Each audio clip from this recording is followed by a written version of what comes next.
बिस्मिल्लाहिर्रहमानिर्रहीम। अस्सलाम वालेकुम डियर व्यूअर्स, आज हमारा टॉपिक है विटामिन डी।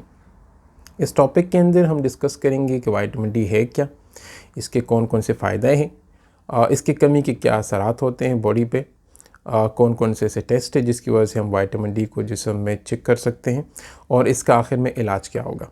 तो चले बढ़ते हैं इसके फ़ायदे की तरफ। तो विटामिन डी इंतहाई अहमियत का हामिल है क्योंकि बॉडी के फंक्शंस को रेगुलेट करने के लिए विटामिन डी का होना बहुत ही ज़रूरी चीज़ है।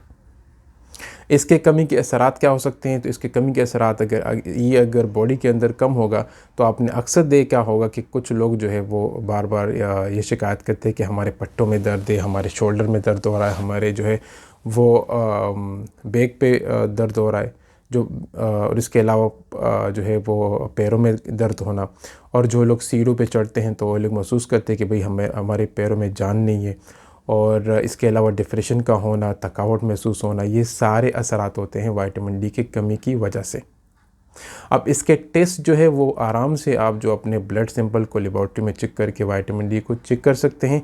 और इसके अलावा आजकल सबसे अच्छा तरीका ये है कि फार्मेसीज़ के अंदर भी ऐसे किट्स अवेलेबल है जो आप अपनी विटामिन डी को आराम से अपनी कंफर्ट जोन में घर पे चेक कर सकते हैं। इसका इलाज का सिंपल तरीका ये है कि इसका इलाज जो है वो आपके हाथों में होता है। सबसे पहले इसका इलाज ये कि आप सनलाइट को अगर 15 से 20 मिनट सन को एक्सपोज होते हैं तो आपके स्किन के अंदर विटामिन डी खुद ब खुद बन जाती है। दूसरे इसके फूड सोर्स में सबसे टॉप पे एग यॉक है, मतलब अंडे की जर्दी। और इसके अलावा जो है सीरियल्स में ये अवेलेबल है, और सीरियल्स मतलब जो दालें वगैरह। और इसके साथ साथ जो है वो मिल्क में भी इसकी काफ़ी हद तक इसके जो है वो क्वांटिटी अवेलेबल है।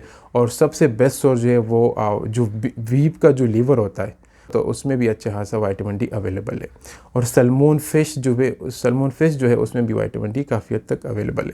इसके अलावा बाकी और भी अच्छे खासे सोर्सेस है, लेकिन ये जितने भी मैंने बताए ये वही सोर्स है जो आप आराम से इसको डेली बेस पे यूज़ कर सकते हैं और विटामिन डी की कमी को पूरा कर सकते हैं। इसके अलावा अगर आपने ये दोनों तरीकों यूज़ कर लिए और ये विटामिन डी आपका जो पूरा नहीं हो रहा तो तीसरा जो सप्लीमेंट जो है वो डिपेंड करता है आपके लैब टेस्ट पे कि आपका लैब टेस्ट कितना है, मतलब आपकी लैब टेस्ट के बाद वैल्यू कितनी बन रही है, कितनी कम है विटामिन डी आपके बॉडी के अंदर। तो उसके हिसाब से 1000 जो है विटामिन डी भी अवेलेबल है, 1000 IU। इसके अलावा 5000 भी है, 10000 भी है, 20000 भी है, 50000 भी है। इसकी डोसेज और इसकी क्वांटिटी डिपेंड करेगी आपके लैब टेस्ट पे कि आपका लैब टेस्ट कितना है, कितनी क्वांटिटी आपके बॉडी के अंदर है। उसी के हिसाब से विटामिन डी की जो डोज होगी वो आपके मुताबिक पे प्रिस्क्राइब की जाएगी। थैंक यू सो मच मेरे साथ जुड़े रहने का। और आप लोगों से रिक्वेस्ट है कि मेरा चैनल लाइक सब्सक्राइब कीजिए, अपने दोस्तों के साथ शेयर कीजिए और अपने कीमती राय का ज़रूर इजहार कीजिए। Thank you so much. मिलते हैं एक नेक्स्ट वीडियो में, तब तक अपने आप का ख्याल रखिए। Thank you so much. अल्लाह हाफिज़।